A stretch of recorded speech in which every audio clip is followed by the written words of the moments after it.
shows that we are growing as a country. And that's what we want. Because without a great... Those are comments by parliamentarians after the State of the Nation address. And in studio with me is Gilbert Kiprono, who is an economist, as well as Philip Pande, who is a youth inclusion advisor, just breaking down what the State of the Nation address means. And Gilbert, you've listened to the parliamentarians speaking. Do you read any political will there to implement the conflicts of interest bill? I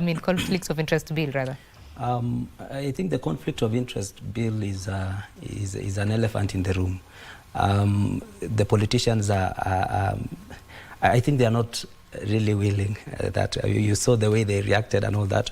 And the issues of conflict of interest, if I may just want to mention how important it is when you talk about, if you talk about the corporate sector, we are saying that if, for example, you are part of a company and you are a board member, if you talk about the corporate, you're supposed to be able to declare the conflict in any matter that you are conflicted, especially when you're having a meeting or when you're having a transaction that touches the company that you lead in the corporate world.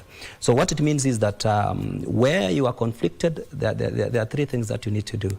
One is that you should be able to declare, and that means when you declare, you can be able to recuse yourself from the discussions or the decisions that are going to be made that you ought to be there. Another key item that happens is that when you are conflicted in the matter as a person in the corporate world, we say that you actually, as a person, should be able to own it and declare. And when you say we declare, is that in the corporate world we say you record now, you must be able to record. In what space? When you talk about politicians, in what space are they going to, what platform are they going to, for example, address those issues of conflict if they are not going to look at that conflict of interest bill?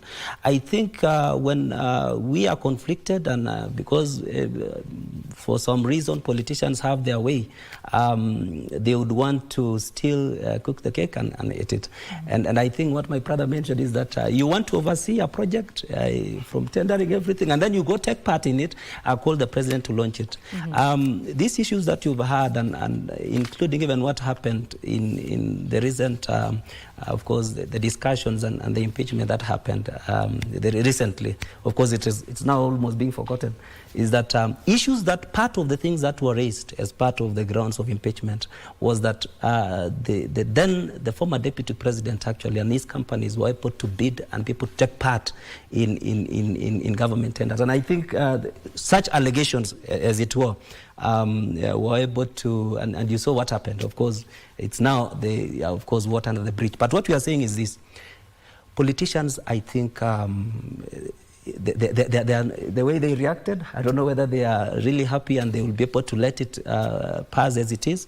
But I think if we are to address this issue of conflict of interest, we must put it to the table, legislate, so that we know at what point are you going to take part, for example, in these projects. Some of these things we see and we've heard is that people use proxies. And the current and the state, of course, under the business registry, this issue of business beneficial ownership, declaring who is the owner of the company and all that, is always trying to, as much as possible, reduce these issues of conflict, where you take part in a transaction which you yourself are conflicted. So I think, as it is, I don't know whether the politicians are up to the game, are going to pass this bill.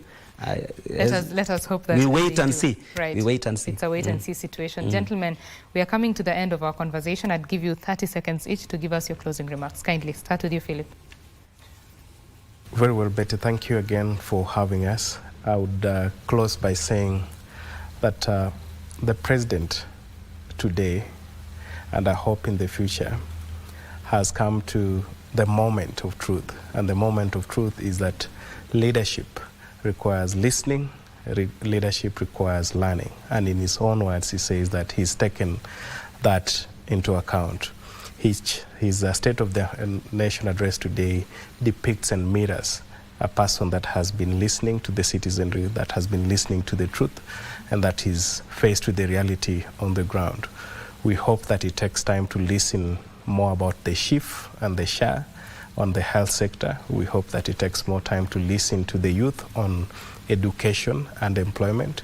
We hope it takes more time to listen to details on the cost of living and how we can make it possible for Kenyans to get money into their pockets. If those questions are answered, I think we are making strategic steps as a nation towards building a country that is more inclusive, that takes care of its citizens, and that listens to the needs of the citizens.